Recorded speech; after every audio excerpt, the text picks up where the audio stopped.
সংবাদে যেমনটি জানাচ্ছিলাম, কুয়েটের উপাচার্য এবং উপাচার্যকে দায়িত্ব থেকে অব্যাহতি দেওয়া হয়েছে। সেই খবর জানাতে কুয়েট ক্যাম্পাস থেকে যোগ দিচ্ছেন সহকর্মী অভিজিৎ পাল।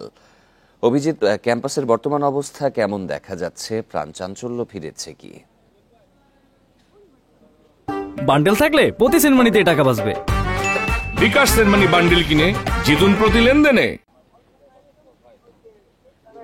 18 ফেব্রুয়ারি সংঘর্ষের ঘটনার পর থেকে কুয়েট ক্যাম্পাসে যে উত্তাপ ছিল সেই উত্তাপ কিন্তু অনেকটা কেটে গেছে। এখন শীতল হাওয়া বইছে বলতে গেলে, কারণ গতকাল রাতে আমরা দেখেছি যে যখন কুয়েট ক্যাম্পাসে প্রথম ঘোষণা করা হয় যে এই ছাত্রদেরকে যে কুয়েটের উপাচার্য এবং উপাচার্যকে অব্যাহতি দেওয়া হয়েছে এবং নতুন করে উপাচার্য নিয়োগের জন্য একটি সার্চ কমিটি গঠন করা হয়েছে এবং তারপর থেকেই কিন্তু আসলে ক্যাম্পাসে একটি উল্লাস হচ্ছে।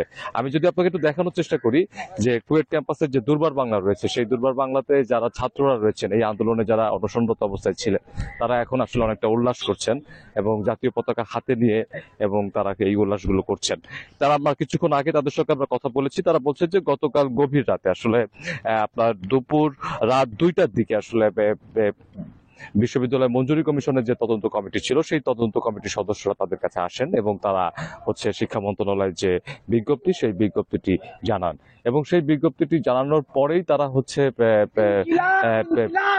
শিক্ষার্থীরা উল্লাসে ফেটে ওঠে এবং শিক্ষার্থীরা সেই উল্লাসে ফেটে ওঠে এবং শিক্ষার্থীদেরকে সেই সময় ইউজিসির যে তদন্ত কমিটি ছিল সেই কমিটির যিনি সদস্য ছিলেন অধ্যাপক তমিজউদ্দিন খান, তিনি আসলে শরবত খাইয়ে তাদেরকে এই অনশন ভঙ্গ করার এবং এরপর শিক্ষার্থীরা ক্যাম্পাসে মিছিল করেন এবং সেই মিছিল শেষে তারা ভোররাতের দিকে আসলে হলে গেছেন। এখন তারা হলে অবস্থান করছেন এবং শিক্ষার্থীদের পক্ষ থেকে আমাদেরকে বলা হয়েছে যে বিকাল 4টার দিকে আসলে তাদের যে মূল যে আনুষ্ঠানিক বিজয় মিছিল সেই বিজয় মিছিল অনুষ্ঠিত হবে এবং অন্যান্য এইখানকার যারা রয়েছেন তারা শিক্ষার্থীরা বারবারই একটি কথা বলেছেন যে তারা এখন আসলে একটি সুন্দর ক্যাম্পাস চান, যে ক্যাম্পাসে আসলে শিক্ষাবান্ধব ক্যাম্পাস থাকবে এবং যেখানে শিক্ষক এবং শিক্ষার্থীরা তারা সকলে মিলে একটি আগামী সুন্দর ভবিষ্যৎ গড়ার জন্য কাজ করবেন এবং যে ক্যাম্পাসে কোনো রাজনীতি থাকবে না, হানাহানি থাকবে না, সন্ত্রাস মুক্ত একটি ক্যাম্পাস তারা চান।